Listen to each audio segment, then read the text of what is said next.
this vlog.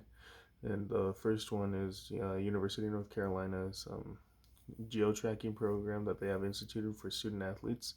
So what this is they have an app that they're required to download, and it just keeps track of where they are and where they're supposed to be in with classes. So and former players have spoken out against it, and when asked, the university declined to comment. So really, this just shows that they're not only embarrassed, but they know they're in the wrong about this. And I understand that North Carolina is only doing it to hold them accountable. But I mean, until more comes out that we don't know exactly the entire process of it all, it's part of a contract that they sign when they sign to play for the school, if it's part of some sort of waivers or something, we just don't know enough. But the way it's looking, it doesn't look good. It looks like they're in honestly complete control of the athletes while they're supposed to be there on campus, which again would tie more into the pay for play. I feel like because it's it's owning really is what it is. They're saying that you have to be here, you have to be there, and I understand that they are signed to play for the school. They do represent the school, but in all honesty, we all know as college students that we do not have to be at class, if we have something going on.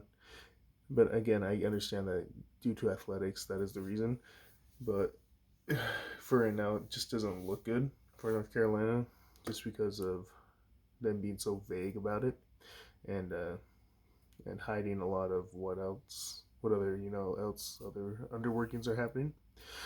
So the next one is the next article is the historically black colleges and their uh, their their issues in facing in the Division 1 world. And so from the article is just talking about the colleges and most predominantly in the South, and their issues with not only academics and athletics, but with funding and so on and so forth, resources. So I mean, yeah, it to a point, you do see it as discriminating because again, they didn't get added to the bowl games when they began those in 1964, and they weren't included into the NCAA D1 until 1977. So you can see that line of discrimination. You can see that there's something going on that can be interpreted as a wrongdoing. But I mean, at the same time, you look at these colleges that are doing well and are prominent, well-known schools. Like the Ohio States, Alabama's, LSU's, and it begins with their athletics program because that's their money makers. So really, two of the main schools that were spoken of in the article are North Carolina A&T and Florida A&M. And 100% honesty, I had no idea that those schools even existed until I read the article. Where I'm sure, as if they were reading an article about Idaho State, they wouldn't know that we existed as either. So again, it's unfortunately a lot to do with the athletics as well.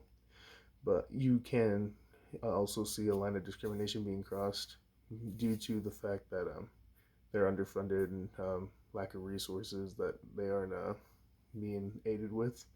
And it also spoke of North Carolina A&T, how they received the funding.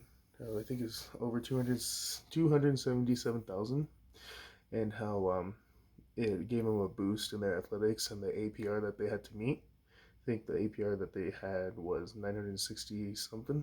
So it's unfortunate for a lot of schools. A lot of smaller schools like us that we don't get the resources that we see at these other schools. But I mean, you have to understand that we're just not that big a name in school as they are not as well. So it's a lot of give and take with it.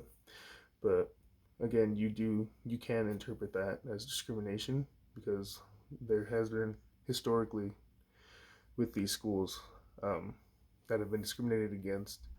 So it's it's it's a toss up for me. I can't really put myself on either side of it. So it's until I get more info, research it some more. So I'm staying pretty neutral on that one.